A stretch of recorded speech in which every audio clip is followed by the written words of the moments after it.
Manchester United 2, Liverpool 2. I'm Adam Ashton and I'm joined with Mr. Ste Howson. And I feel like I'm on the news. What are you doing?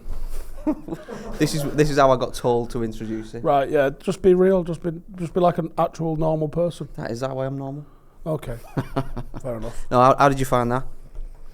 I'd have taken a draw this morning. By the way, turn the eating down because it is well hot in here. I'd have taken a draw this morning. But I think the way the game went, I was really disappointed that we didn't get the 3 points. It's gutting, isn't it? Like going into the lead again and then giving it away. It's almost inevitable. Like I'm struggling to find reasons why we keep giving away a lead. Surely something's being said behind the scenes to put a stop to it. I don't actually know how many shots they ended up on because it was like 15, 16 in the first half. Yeah, it was 16 at half time. Where is it? We hadn't had a single shot at half time. How many do you reckon they had? I'm going to go 35. 28. 28 shots. It's fucking insane. And what did we end the game on? 9. Which they had more than 9 was Bruno's goal our first shot? Yeah. I think it was, wasn't it? I mean, it's a good goal though, wasn't it? Do you know what? It was weird because I didn't actually realise what had happened. No, I didn't. I missed it. You just kind of go, and then there's that weird silence, isn't there? As everyone kind of goes. Well, I didn't. Obviously, it was on the TV. You were at the game, weren't you? I didn't see that the keeper wasn't on his line. So when Bruno shot, it was like, "What are you doing?" I'm on the top deck of the Stretford end, and everyone stands up. So I didn't realise the keeper was up either because someone's big napper was in front of me and was in the way of where the keeper was. So I had no idea what he'd done. I saw it literally just curl into the sort of left, as I'm looking at it, left-hand side of the goal. Like, fucking hell. Like, and only Bruno tries that as well. Have you seen the replay of it? Yeah, I've seen it since, he hits it really well, doesn't he? I mean, puts us at 1-1, and then the star boy Kobbie Mainoo even puts us 2-1. He keeps doing it for us. He keeps sort of. He had a solid game today. I think it was unspectacular. There was a couple of times where he took it on a bit of a dribble, held people off. He looks like he's got mad strength for the size of him. 18-year-old. But he started that move. I think that's almost more impressive than the finish. Is he started that move and it was there was passes all over the place for him. I think he plays it out to his left, right hand side of the pitch, or left hand side of the pitch, right hand side as I'm looking at it. And then he ends up getting himself into the box. United have held up possession a little bit, and then it's a weird pass. I think is it Wan-Bissaka passed it to him. I think Wan-Bissaka, yeah. And then people are comparing it to the Makeda one because I think the angle and the arcing is a little bit similar, but I think it was a lot different than that. And I did catch the commentary team asking him after the game. He looked like he knew that he'd scored as soon as he hit it. But I think after Stretford ended as well because it just, you could see he doesn't smash him, does he? He's quite precise with his placements, and it just, as soon as he hit it, you could see the shape of him and the angle that it came off at. It looked like it was at least going to hit the target. It's one of them goals where you can tell just by his positioning and the keeper's positioning. As soon as he hits it, all he has to do is stroke it, and it's just straight into the top corner. Yeah, I mean, technically, he's absolutely sensational, isn't he? What an advert for futsal he is. I'm waiting for the moment for it to all collapse and him to just be. I don't think it is though, because. So I've said this so many times. I'm actually bored of hearing myself say it, but I've not said it to you. Young players are meant to come in and crash into people, a little bit like a Garnacho or a Rooney used to. Just charge about the place and put yourself about and be busy and be active. And then what happens is they settle down and they start making good decisions. Well, Kobbie Mainoo hasn't come in and charged about the place. No. Like, he didn't run for about his first 10 games. And then what stands out about him is his decision making. And you go, okay, so at 18 his decision making is that of a 34-year-old midfielder. What does he take it to? Because from a technical point of view, he's got it. He can do it on his left, on his right. He can dribble, he can shoot. He's pretty good in the air for the size of him. What can't he do? Like, what's he going to look like with 100 games under his belt? It's going to be ridiculous. I'm actually impressed by his dribbling. The number of times I've seen him sort of glide past people, because the type of player he seems to be, like, he's just really composed, just walks around the pitch. He's not sprinting, just but then he can just pick the ball up and take it past 2 or 3 players. He also won 8 out of his 9 tackles or ground duels as well. Yeah. Like he's like the fucking complete package. He's so good, isn't he? We haven't got enough good words to say about him, but yeah, I'm scared that because he plays for Manchester United, he's just gonna. What a 6 month he's having as well, because like people forget, we said it at the time, and I think people thought we were probably drunk / high / just giddy on being on tour. But we were saying at the time, we'd have beat Real Madrid if Kobbie Mainoo would have played. Yeah. But I think we believed it, right? Whether or not we were right or wrong, we believed it. And then, obviously, he disappears, comes back. Was it just before Christmas we got him back? And then since then, he's just kind of built on performance after performance, forced his way into the England squad, forced that fucking ready salted eating fuckwit to start picking him. And before you know it, he's just putting on these performances like he runs the shit. In 6 months... 6 months. It's insane. I can't. I don't know. Like you were saying about the young kids coming and run around the place. I think I saw Camboala today, like legging it back. I think I can't remember who gave away possession, but he was sprinting back, and he did quite a bit of that today. I think it's different for a defender, I suppose. But yeah, Mainoo hasn't really had to do that. It's just I can't believe how composed he is. And I've heard you say before about. Whoever trained him up, give him a job. It's supposedly it was Manchester Futsal. The last I heard, there was. I was going to call it the 9X, and it's not even the 9X. It's not even the place I'm thinking of. It's the arena, the cycling arena. Yeah. I believe they train on the pitch. There's a flat surface in the centre there. I could be wrong. It's well worth checking out though. So Manchester Futsal.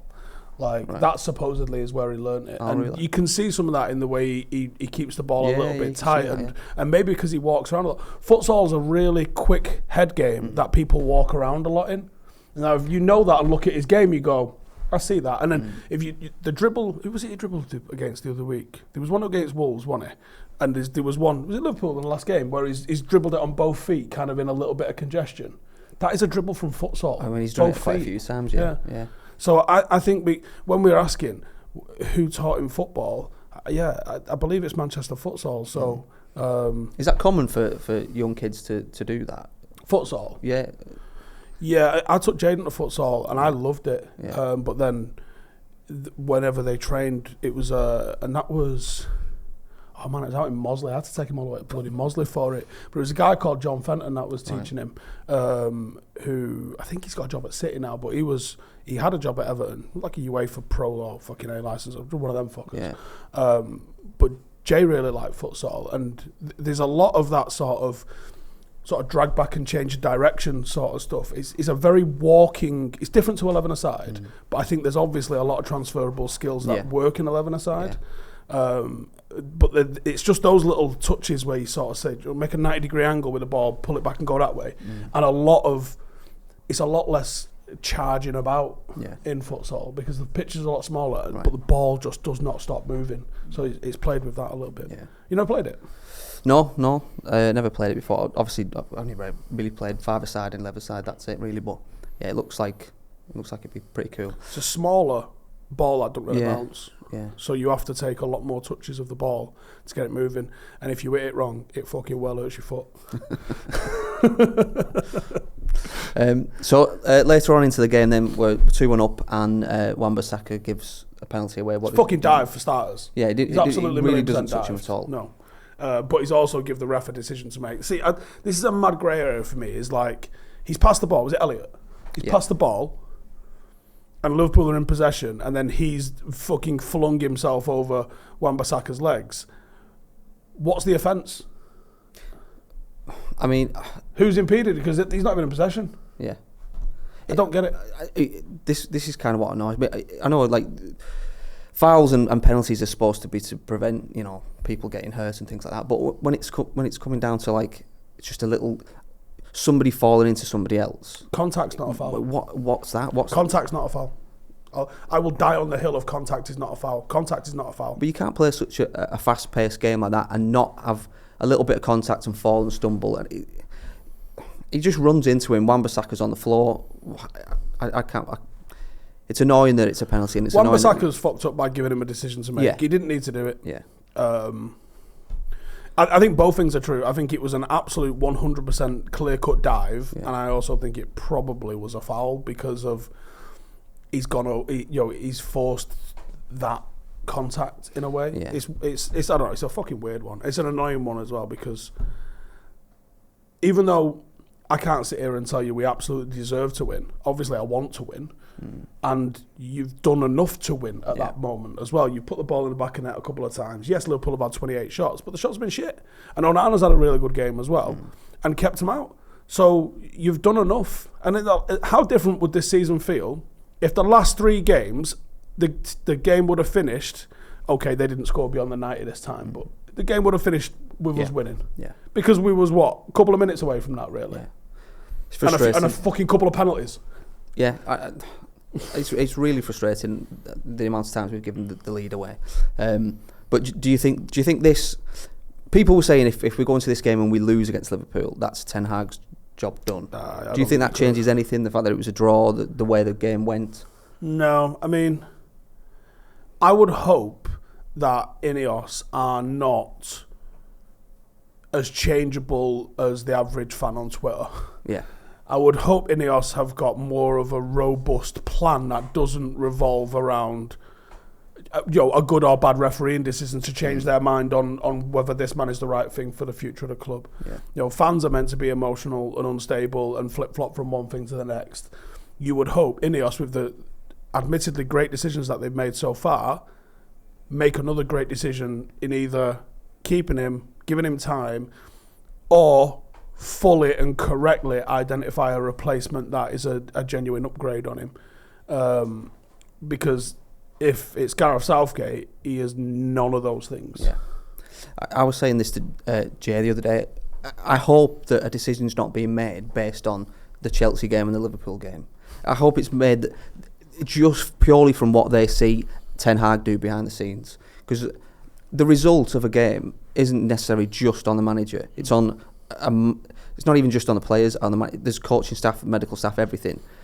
I want them to make a decision on him based on what they see him doing behind the scenes. If he's sat in the change rooms and he's saying, do us a favour, lads, just if you go in the lead, give a goal away just at the end, just to make it difficult for ourselves. If he's saying shit like that, get rid of him. But also, what he says in a press conference, I always say that managers lie in press conferences. Yeah. Chael Sonnen, the MMA fighter, always said the second that one fight finishes, the promotion for the next one starts. Everything is propaganda, and everything a manager says in a press conference is propaganda for one reason or another. So I wouldn't listen and say, and like, Ole Gunnar Solskjaer would come out and go, oh, this player's absolutely fantastic, but at the same time he's selling them every single time. You can't listen to what managers say in press conferences. That being said, what Erik ten Hag's coming out with in press conferences is worrying. And I would hope that he actually has a more frank opinion or rips the strips off the lads, because Fergie used to come and do the same. Fergie would do it in a different way. So we would lose a game and someone has fucked up, a player, Evra, Vidic, Van der Sar, someone has absolutely dropped a bollock, and he'll come out and go, I swear to God, I don't know how referees get licensed. And he just completely flips the script. So you could always tell when Fergie was doing it, because he'd say something about the opposition team or the manager, but you also knew for a fact that he walks back into that changing room after he's just said whatever he said, not to the BBC because he didn't talk to them, but anybody else, and he's just going to absolutely rip a strip off whoever it was that dropped that bollock and just say, that's not fucking good enough. You've got to be better than that. And that's fine. And I think as long as he's doing that, you can say what you want to the press, because fuck the press, right? They don't deserve the respect to be told the truth. But the lads do. Yeah. And I hope that the new ownership or the new football front office is also getting it as well, where, he says stuff like, the number of shots that we're conceding, which is the most in the league, doesn't matter. I hope when Ineos sat him down that he didn't say something like that, because if I'd have been on the Ineos side of that, I'd have been writing in my notebook going, fuck this off. Like, I hope he's going, no, it's fucking ridiculous, but I can't, the confidence is low, and here's why I said that. And then they might go, all right, we'll buy that. Because not everything he says will be mental, for mental sake. Some of it will be said, maybe to deflect. Like, you don't know what his aim is, but I'm hoping that he's a bit more frank with them and the lads. Yeah, me too. I mean, I agree with you. I just hope that Ineos make the right decision, and it is based on what's going on behind the scenes, not just reactionary shit. Anyway, we'll leave it there. Manchester United 2, Liverpool 2. I'm Adam Ashton. This is Ste Howson. Remember to hit like, share and subscribe, and thanks for watching.